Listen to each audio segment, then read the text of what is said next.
Look, if you're trying to have a productive garden all year round, these are the things you need to be doing in the month of August. Let's go. What's up, world? Welcome back to another episode of Just Grow It, the podcast. I'm your host, Big City Gardener, and today we're talking about our August garden chores. Let's get to it. If you live in Zone 9, that means it's time for you to get your hummingbird feeders out because it's the time of the year when the hummingbirds are migrating through. So let's make sure we're keeping our hummingbird feeders clean and full at all times. If you need a recipe for nectar, here you go. 4 cups water to 1 part sugar. Heat it all up, let it dissolve. Now let it cool before you fill up your hummingbird feeders. If you're looking for plants that you're able to put in your garden that are natural sources of nectar for hummingbirds, then you should look to plant things like Turk's Cap, shrimp plant, fire spike, cigar plants, Pride of Barbados, or my favorite two are actually salvia and cardinal flowers.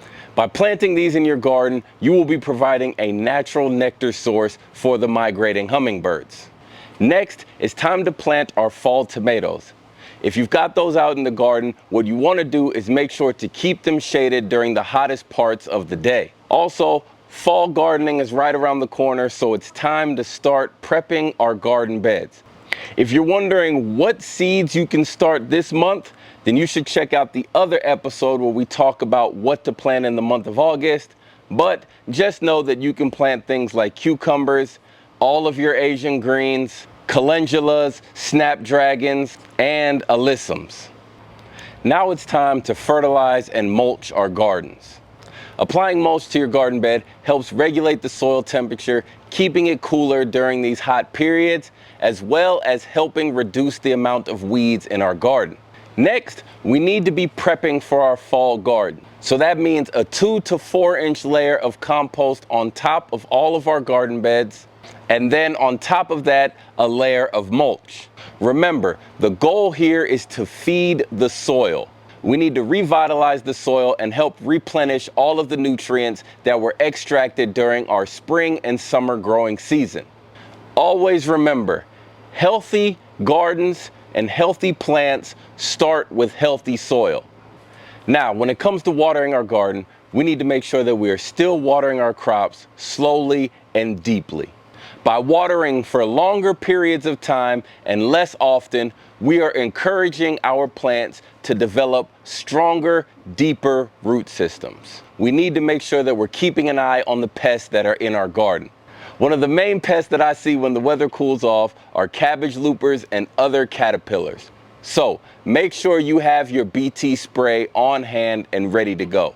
Now is the time to make sure that we have all of our fall garden seeds ready and available. Remember, in our fall gardens, we're going to be planting things like chard, broccoli, cauliflower, collards, Asian greens, beets, carrots. The list gets pretty extensive once the weather cools down.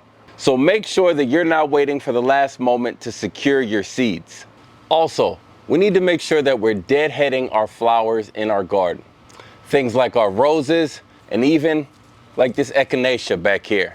August is the time to order your spring bulbs and your peonies for your fall plantings. We need to make sure that we are removing dead branches and diseased branches from all throughout our garden. And a word of advice, do not compost diseased foliage. I know a lot of people will tell you that the temperature gets high enough to kill diseases, but personally, I would rather not risk the chance of having a repeat of the diseases in my garden in a future season. And last but not least, it's time to feed our plants. It's time to feed your container plants. It's time to feed your annuals, so that way they continue to bloom throughout the summer into the fall. And don't forget to feed your fruit trees. August is the ideal time to apply a liquid or granular fertilizer to all fruit trees in your yard. That reminds me, I need to fertilize the apples and the peaches. Look, I know we're all waiting for the fall season to roll around, so it's not nearly as hot outside and we're able to enjoy our gardens more. Hold on, we're almost there. But let's make sure we set ourselves up for success. Let's make sure we finish out the year strong. So by following this advice, This will help ensure that you have a continuous and productive garden all year round. And what's better than that? Until next time, you know what to do.